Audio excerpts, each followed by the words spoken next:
Ada seorang teman-teman sekalian, sedikit saya sisipkan kisah di sini, mengagetkan dunia kedokteran di Timur Tengah. Seorang pengusaha, Masya Allah, punya keluarga yang sangat besar. Dia berpoligami, punya istri yang 4, kemudian anaknya banyak, harta kerbanya banyak. Perusahaan yang dia tanggung itu lebih dari 20 perusahaan di bawah naungan dia. Orang kaya raya, mampu.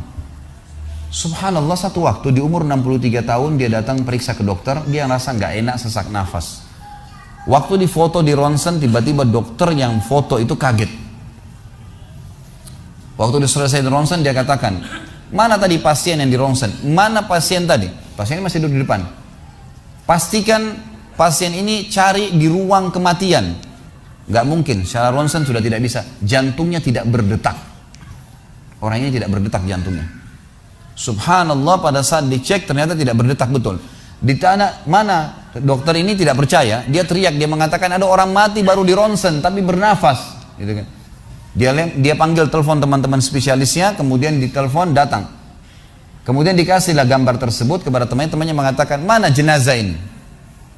Kata temannya, yang dokter yang foto pertama, ini bukan jenazah, ini orang yang lagi duduk. Kaget dokter yang kedua, jantungnya tidak berdetak secara medis, nggak mungkin bisa hidup. Bagaimana ceritanya nih? Dipanggil, apakah ini punya anda? Dia bilang, iya ini punya saya. Dicek lagi kedua kali, benar. Dua-dua dokter ini tahu secara teoritis, shock. Ini nggak mungkin orang mati nih. Nggak ada ceritanya nih. Dipakai alat USG pun jantungnya tidak berdetak. Kok bisa hidup nih? Bisa ngobrol. Telepon teman-temannya, sampai dokter-dokter yang asli dari Jazirah Arab pun yang ada di Eropa, dokter spesialis pada datang keesokan harinya, cek, nggak percaya kejadian ini. Dicek ternyata benar. Kemudian ditelusurin lah, kira-kira bagaimana bisa orang ini masih bernafas, masih ngomong. Si pasien ini mengatakan, ada apa sebenarnya? Dia bilang, orang seperti anda nggak mungkin hidup, sudah mati. Lalu kata dia, apakah orang seperti saya, jantung tidak berdetak, bisa punya keluarga? Mereka bilang mustahil. Dia bilang, saya punya istri dan saya melayani mereka. Apakah orang seperti saya bisa bekerja? Dia bilang mustahil, saya menaungi 20 perusahaan saya. Semuanya bisa berjalan. Mereka nggak percaya. Sampai datang seorang dokter yang senior dari Jerman, datang khusus karena kasus masalah ini, diundang oleh dokter-dokter spesialis tadi. Dicek, ditemukan ternyata teman-teman sekalian, di bagian bawah jantungnya ada urat-urat saraf seperti terbuat, ya, seperti dibuat secara alami yang mengalirkan darah-darah tertentu sehingga ada pompa nafas di situ. Tidak ada di manusia lain, cuma di orang ini saja. Semua dokter mengatakan ini nggak masuk di akal, nggak ada manusia seperti ini di dunia. Jantungnya sudah tidak bergerak, tapi masih bisa hidup karena dari rongga-rongga urat saraf yang keluar itu bisa masuk udara, oksigen dan terpompa, akhirnya hidup dan hidupnya normal, gitu kan? Subhanallah, ini sesuatu keajaiban. Lalu kemudian ditanggapi oleh seorang syekh yang memang teman dekatnya orang ini, mengatakan, yang saya tahu, ini semua disampaikan dalam khutbah Jumat. Lalu dia mengatakan, yang saya tahu, orang ini tidak pernah ketinggalan puasa Senin Kamis, tidak pernah ketinggalan puasa Ayyamul Bid. Semua puasa sunnah dan wajib dijalankan, dan tidak pernah buka puasa sendiri, pasti buka puasain orang lain. Tidak ada kegiatan sosial, buat gali sumur, bangun masjid, bagi kitab Al-Quran, tidak pernah kecuali dia ada di situ. Walaupun andilnya tidak besar, tapi selalu ada. Orang tuanya selalu dibaktiin, selalu bersedekah, selalu kalau datang kepada saya diskusi tentang masalahnya orang. Ini ada tetangga saya punya masalah begini, bagaimana jalan keluarnya secara syariat, dan seterusnya. Hidupnya sibuk dengan ibadah kepada Allah Subhanahu Wa Taala. Allah ciptakan urat saraf khusus sehingga bisa terpompa, ya, udara masuk ke jantungnya. Tidak ada operasi. Ini yang dikatakan yaj'al min amri yusra, mudah, aneh, dokter nggak masuk di akalnya. Dan ini banyak orang subhanallah lupa dengan Allah Azza wa Jalla. Subuh besok insya Allah kita akan bahas lebih jauh masalah itu. Mereka tidak tahu kalau kekuatan Allah SWT. Sakit, dokter, dok, bagaimana saya bisa sembuh? Subhanallah. Sebelum pergi akhi, ukhti, bilang, ya Allah, jadikan dokter ini penyebab saya sembuh. Sembuh insya Allah. Tapi kita tidak bergantung pada manusia. Kata Nabi SAW dalam hadis qudsi riwayat Bukhari, kata Allah Azza wa Jal, hai anak Adam, kalau kau menggantungkan nasibmu pada aku akan memenuhi semua kebutuhanmu. Tapi kalau kau menggantungkan nasibmu pada selain aku, maka aku akan biarkan kau dengan ketergantunganmu. Ya udah, terserah kamu, tidak akan bisa ditolong, gitu kan? Tapi kalau Allah Azza wa Jal turun tangan, sudah berbeda ceritanya teman-teman sekalian. Baik, kelihatan kalimat rahasianya la ilaha illallah. Nggak ada yang menciptakan, mengurus, mengawasi, ya, mengontrol, memiliki dan memusnahkan kecuali Allah. Ini makna hakikatnya. Orang kalau faham makna ini teman-teman sekalian, tidak akan pernah takut, bergantung, memohon kecuali kepada Allah. Saya kasih contoh. Seorang salaful ummah dari tabi'in pernah mengadakan perjalanan perniagaan dari Baghdad, ibu kota Irak, ke Damaskus, ibu kota Syria. Zaman dulu orang mengandalkan cahaya matahari. Gak ada penerangan kayak kita sekarang. Jadi orang kalau pagi jalan sampai menjelang terbenam matahari, mereka tinggal di situ, tunggu sampai besok, nginep, besok terbit matahari baru jalan lagi. Karena mereka nggak ada penerangan.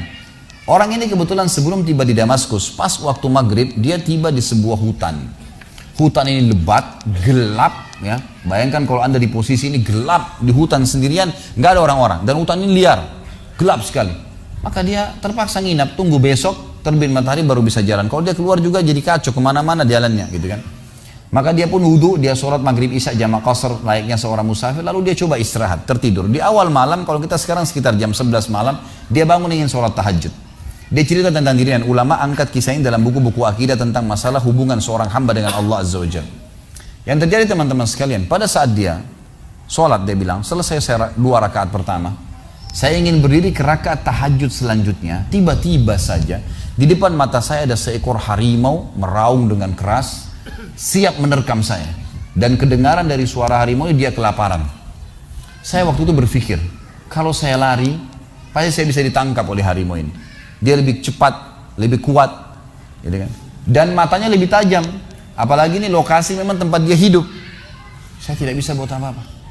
Maka dia bilang tiba-tiba saya teringat dengan Tuhan Allah Azza wa Jalla. Lalu saya berkata pada harimau tersebut, dia berkata, wahai harimau, kalau seandainya Allah yang telah menciptakan kamu dan saya, ya, mengutusmu untuk memakanku, aku tidak akan melawan.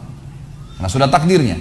Tapi kalau kau datang untuk mengganggu ibadahku dengannya, bukan karena perintah Allah, maka kau akan minta kepadanya Allah Azza wa Jalla untuk mematikanmu.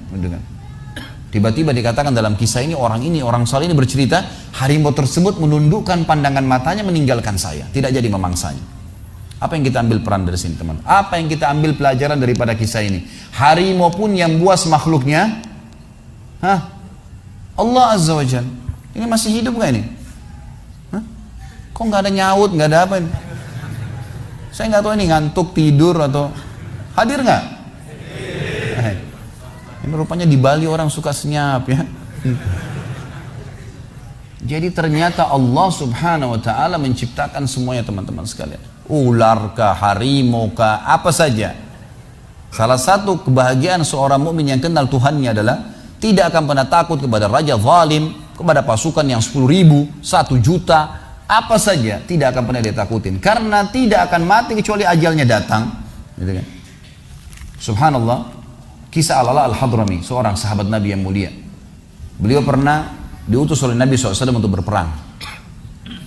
Begitu tiba di sebuah mulut hutan, hutan itu agak lebat, gitu kan? Begitu tiba di mulut hutan, beliau ingin menyeberang. Tapi beliau utus dulu ya, beberapa pimpinan pasukan, coba cek hutan ini, bisa dilewatin nggak? Mereka kecek, setelah ngecek, Gebali mengatakan, wahai Amir, pemimpin nggak bisa lewati. Ini hutan terlalu lebat, juga kita tidak tahu di mana jalan keluarnya, penuh dengan hewan-hewan buas. Kalau anda paksakan lewat, pasukan anda akan habis. Apa kata beliau? Baiklah, setelah saya bertakbir 3 kali, ikutin saya. Maka beliau pun mendekatkan kudanya lalu berkata, berteriak dengan suara keras, wahai semua yang ada di dalam hutan ini, yang mendengarkan suara saya atau tidak mendengarkan suara saya, kalian tahu kami siapa? Kami adalah utusan Rasulullah SAW berperang di jalan Allah. Maka mudahkanlah jalan kami untuk keluar dari hutan ini. Dalam riwayat ini dikatakan dan yang disaksikan oleh para sahabat, hewan-hewan yang biasa saling memangsa, kayak harimau sama rusa, gitu kan, serigala sama kelinci, semuanya bersebelahan, saling bersatu, berdempetan untuk menunjukkan jalan keluar pasukan mujahidin, sampai mereka keluar tidak digigit 1 orang pun. Kekuatan keyakinan kepada Allah Azza wa Jalla ini luar biasa. Kisah yang unik yang lain adalah surat Umar bin Khattab kepada sungai Nil. Pernah Amr bin As radhiyallahu anhu, sahabatnya waktu masuk ke Mesir, begitu beliau dinobatkan jadi gubernur, baru minggu pertama, baru pekan pertama, tiba-tiba air sungai Nil, air sungai hilang, habis. Ini bukan musim kemarau ini, habis, hilang tiba-tiba. Lalu Amr bin As panggil pimpinan-pimpinan orang suku Kipti, orang asli Mesir, datang semua, yang sudah masuk Islam tentunya. Ditanya oleh Amr bin As, apa yang terjadi nih? Sungai Nil kok bisa begini? Dia bilang, wahai Amir, wahai gubernur, ini sudah sering terjadi begini. Ini setiap tahun begini. Lalu kata Amr bin As, apa yang kalian lakukan? Kami selalu melempar tumbal, lempar sapi, lempar kambing, dan yang paling cepat airnya keluar kalau kami lempar tumbal anak gadis. Dari mulut sungai Nil dilempar ke bawah, diikat, begitu jatuh, kebentur kepalanya, keluar darah. Begitu netes darah langsung keluar air. Kata Amr bin As, demi Allah ini nggak ada dalam Islam. Dari mana ini? Saya akan tulis surat kepada Amir Mu'minin Umar bin Khattab. Kirim surat. Begitu tiba tangan Umar bin Khattab, Umar mengatakan, wahai Amr bin As, ini balasan surat saya dan bacakan surat saya kepada sungai Nil. Suratnya. Dari hamba Allah Umar bin Khattab, gitu kan, kepada sungai Nil. Kalau seandainya selama ini kau mengalir karena tumbal yang dilemparkan kepadamu, hai Nil, kami tidak ingin kau mengalir selamanya. Tapi kalau kau mengalir atas nama Allah Al-Jabbar, yang maha perkasa, maka mengalirlah dengan atas nama Allah itu. Semenjak itu air sungai Nil keluar, tidak pernah hilang sampai sekarang. Ternyata permainan syaitan menyesatkan manusia. Coba bagaimana kekuatan akidah seseorang yang sudah mengenal Tuhannya Allah Azza wa Jalla. Jadi luar biasa kisah-kisah mereka ini. Memahami hakikat la ilaha illallah ini teman-teman sekalian, bahwasanya semua selain Allah dalam makhluk, kita sama air sama, sama batu sama, sama apapun sama. Jangan pernah takut dengan mereka. Nggak perlu takut, nggak perlu menggantungkan nasib. Dokter hanya bisa tulis resep semoga lekas sembuh, nggak ada pasti sembuh. Tapi Allah Azza wa Jalla menjanjikan, kata Ibrahim alaihissalam, wa idza maritu fa huwa yashfin. Kalau saya sakit pasti Dia yang sembuhkan. Para sahabat teman-teman sekalian, kalau sendal mereka putus, mereka mengangkat tangan ke langit mengatakan, ya Allah, sendal saya putus, gantikanlah.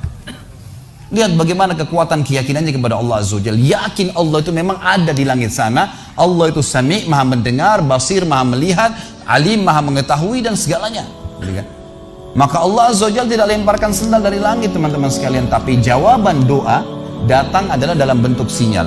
Allah tiba-tiba nanti membuat ada orang yang kesian dengan dia diberikan sendal, dia dapat duit bisa beli sendal, terjawab itu.